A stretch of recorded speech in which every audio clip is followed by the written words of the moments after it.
पूरे हिंदुस्तान में विधानसभा के चुनाव, लोकसभा के चुनाव चोरी किए जा रहे हैं और इनकी आखिरी साजिश ये है कि बिहार में एसआईआर करके और मेरे सर सारे मतदाताओं को अपराधी बनाना और चुनाव आयोग शांत रहे, संभव नहीं।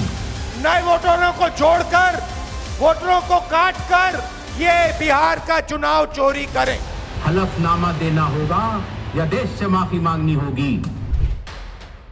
7 अगस्त को लोकसभा में नेता विपक्ष राहुल गांधी ने 5 प्रकार से वोटर लिस्ट की धांधली का खुलासा करते हुए चुनाव आयोग पर वोट चोरी का आरोप लगाया। 17 अगस्त से राहुल बिहार में चुनाव आयोग के वोटर लिस्ट के स्पेशल इंटेंसिव रिवीजन और वोट चोरी के आरोपों को लेकर आरजेडी नेता तेजस्वी यादव के साथ वोटर अधिकार यात्रा पर निकल पड़े। राहुल तेजस्वी की इस यात्रा के शुरुआत वाले दिन ही चुनाव आयोग ने बिहार में स्पेशल इंटेंसिव रिवीजन शुरू होने के करीब 2 महीने बाद पहली बार प्रेस कॉन्फ्रेंस बुला लिया। बिहार के सासाराम में राहुल ने चुनाव आयोग पर वोट चोरी का आरोप लगाया तो दिल्ली में मुख्य चुनाव आयुक्त ज्ञानेश कुमार ने बेहद ही सख्त लहजे में बगैर नाम लिए राहुल को जवाब दिया और कहा 7 दिनों के भीतर वोटर चोरी के आरोपों को लेकर हलफनामा देना होगा, नहीं तो माफी मांगना होगा और तीसरा कोई विकल्प नहीं है। मैं आपको स्टेट से कह रहा हूं, पूरे हिंदुस्तान में विधानसभा के चुनाव, लोकसभा के चुनाव चोरी किए जा रहे हैं और इनकी आखिरी साजिश ये है कि बिहार में एसआईआर करके नए वोटरों को जोड़कर, वोटरों को काटकर ये बिहार का चुनाव चोरी करें। और मैं और हम सब स्टेट से आपको कहने आए हैं कि हम इन्हें ये चुनाव चोरी नहीं करने देंगे और बिहार की जनता चोरी नहीं करने देगी। क्यों? क्योंकि गरीबों के पास, कमजोर लोगों के पास सिर्फ वोट है और हम वोट चोरी नहीं करने देंगे।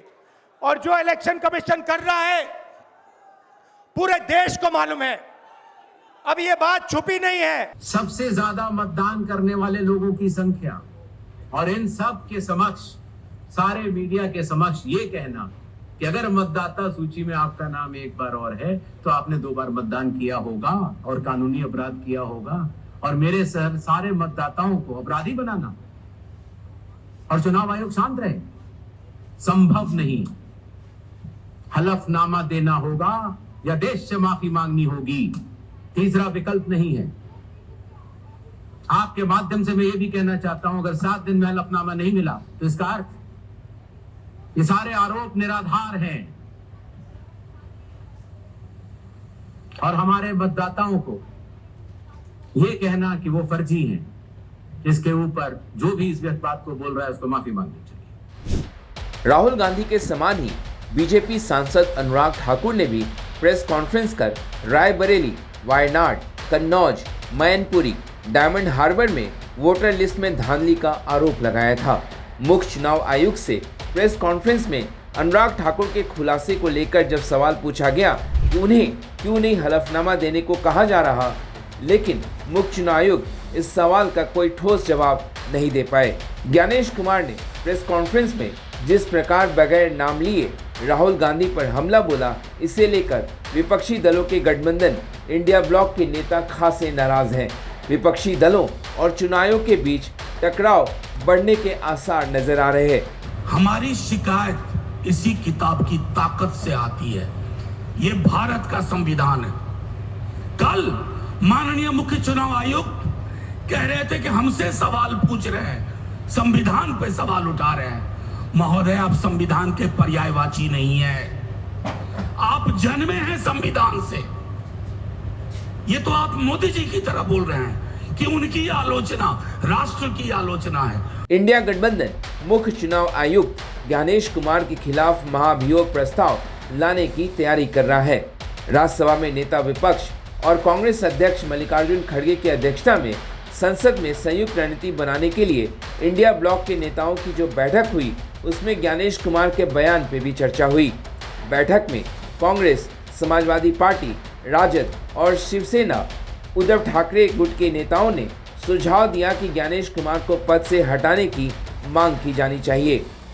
मल्लिकार्जुन खड़गे ने अपने सोशल मीडिया पर पोस्ट में लिखा, चुनाव आयोग अपनी संवैधानिक जिम्मेदारी से पीछे नहीं हट सकता है, राजनीतिक दलों के असली सवालों से नहीं बच सकता है। राज्यसभा में भी खड़गे ने इस मुद्दे पर सरकार और चुनाव आयोग को घेरा। मतदान का हक हमको संविधान ने दिया है, उसको छीन लेने का किसी का अधिकार नहीं है और इलेक्शन कमीशन हमको धमका रही है। राहुल गांधी के समान समाजवादी पार्टी ने भी उत्तर प्रदेश में वोटर लिस्ट से मतदाताओं के नाम काटे जाने का मुद्दा उठाया था। हालांकि मुख्य चुनाव आयोग से जब प्रेस कॉन्फ्रेंस में इसे लेकर सवाल पूछा गया तो उन्होंने जवाब दिया, शपथ पत्र लेकर शिकायत नहीं की गई थी। इसके बाद सपा प्रमुख अखिलेश यादव ने शपथ पत्र देकर शिकायत के बदले में मिली रिसीविंग को सोशल मीडिया पर पोस्ट कर दिया। उन्होंने अपने सोशल मीडिया पोस्ट में लिखा, जो चुनाव आयोग ये कह रहा कि हमें यूपी में समाजवादी पार्टी द्वारा दिए गए एफिडेविट नहीं मिले हैं, वो हमारे शपथ पत्रों की प्राप्ति के प्रमाण स्वरूप दी गई अपने कार्यालय की पावती को देख लें। इस बार हम मांग करते हैं कि चुनाव आयोग शपथ पत्र दे कि ये जो डिजिटल रसीद हमें भेजी गई है वो सही है, नहीं तो चुनाव आयोग के साथ साथ डिजिटल इंडिया भी शक के घेरे में आ जाएगा। अखिलेश यादव संसद में हलफनामा लेकर प्रदर्शन करते हुए आज नजर आए। एक तरफ वोटर लिस्ट के मामले पर विपक्ष हमलावर है, तो वहीं दूसरी तरफ चुनाव आयोग ने हर शिकायत के साथ हलफनामे को जरूरी बताया है। ऐसे में अखिलेश यादव ने वो हलफनामे पेश कर दिए हैं जो समाजवादी पार्टी ने 2022 के विधानसभा चुनाव के बाद वोटर लिस्ट की गड़बड़ियों के साथ चुनाव आयोग को सौंपे थे। जाहिर है आने वाले समय में यूपी में वोटर लिस्ट में हेराफेरी का मामला तूल पकड़ सकता है। भारतीय संविधान के अनुच्छेद 324(5) के तहत मुख्य चुनाव आयुक्त को हटाने की प्रक्रिया सुप्रीम कोर्ट के जस्टिस को हटाने के समान ही है। इसके लिए संसद में महाभियोग प्रस्ताव लाना होता है। बहरहाल चुनाव आयोग को लेकर विपक्ष का जैसा रुख है, ये माना जा रहा है इसे लेकर सरकार और विपक्ष के बीच टकराव और बढ़ सकता है।